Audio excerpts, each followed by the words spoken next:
कोविड-19 की second wave ने देश में फिर से हाहाकार मचा दिया है और इन दिनों इसकी रफ्तार ज़्यादा तेज़ी से बढ़ रही है, जिसके चलते कई सारे हॉस्पिटल्स में बेड्स और ऑक्सीजन की कमी हो रही है।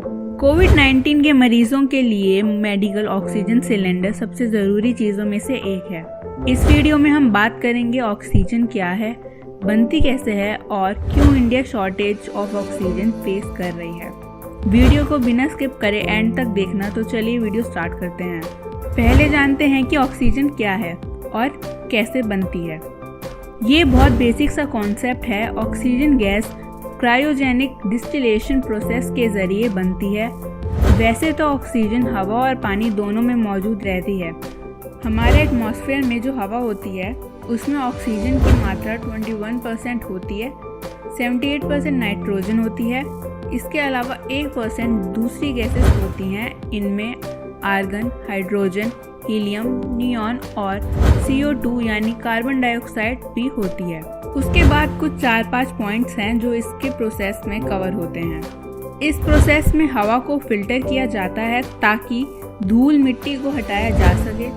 उसके बाद आगे चलते हैं तो हवा को कंप्रेस किया जाता है और उसके बाद कंप्रेस हो चुकी हवा को मॉलिक्यूलर छलनी एड्सॉर्बर से ट्रीट किया जाता है ताकि हवा में जो पानी के कंकड़, कार्बन डाइऑक्साइड और हाइड्रोकार्बन जो मौजूद होते हैं उन्हें अलग किया जा सके। उसके बाद फिल्टर की गई हवा को ठंडा किया जाता है। फिर इस हवा को डिस्टिल किया जाता है ताकि ऑक्सीजन को बाकी गैसेस से अलग किया जा सके। इस प्रोसेस के बाद ऑक्सीजन लिक्विड बन जाता है। एक और बात कि ऑक्सीजन प्लांट में से ऑक्सीजन को अलग किया जाता है और इसे करने के लिए एयर सप्रेशन की तकनीक का इस्तेमाल होता है। और ऑक्सीजन बनाने के लिए आजकल एक और तरीका है। एक पोर्टेबल मशीन भी आती है जिससे पेशेंट के पास रख दी जाती है और ये मशीन हवा से ऑक्सीजन को अलग करके पेशेंट तक पहुंचती रहती है।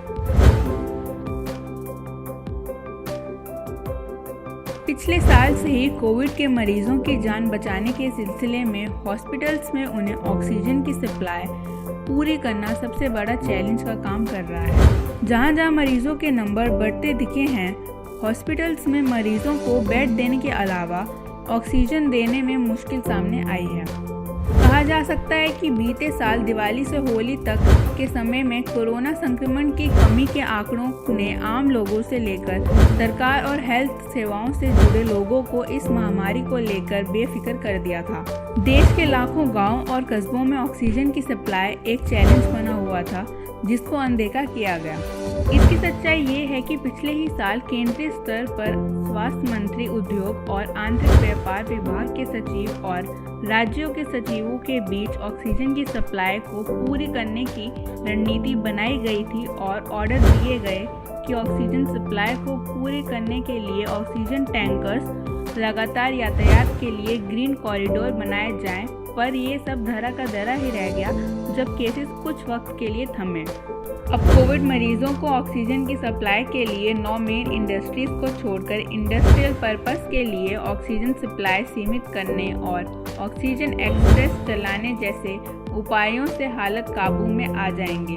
प्लीज़ कमेंट करके ज़रूर बताएं इस पर अपने व्यूज़, जैसे कि क्या ये सब पहले से इंतज़ाम होने चाहिए थे जिसमें लापरवाही दिखाई गई। सरकार के पास 7-8 महीने का चांस था। जब फर्स्ट वेव खत्म हो गई थी कोरोना की, उनके पास मौका था और ऑक्सीजन जनरेट प्लांट्स बनाए और हॉस्पिटल बेड्स बनाए, ऑक्सीजन सिलेंडर्स की जो सप्लाई है उसे सही करें और वैक्सीन की डिप्लॉयमेंट सही और जल्दी से करें।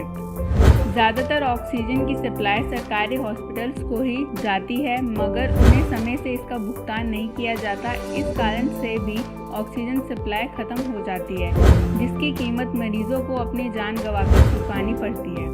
अगर आपको ये वीडियो इन्फॉर्मेटिव और अच्छी लगी तो एक लाइक कर दें और अपने फ्रेंड्स के साथ शेयर करें ताकि उन्हें भी इसकी जानकारी हो सके और चैनल को सब्सक्राइब करना ना भूलें।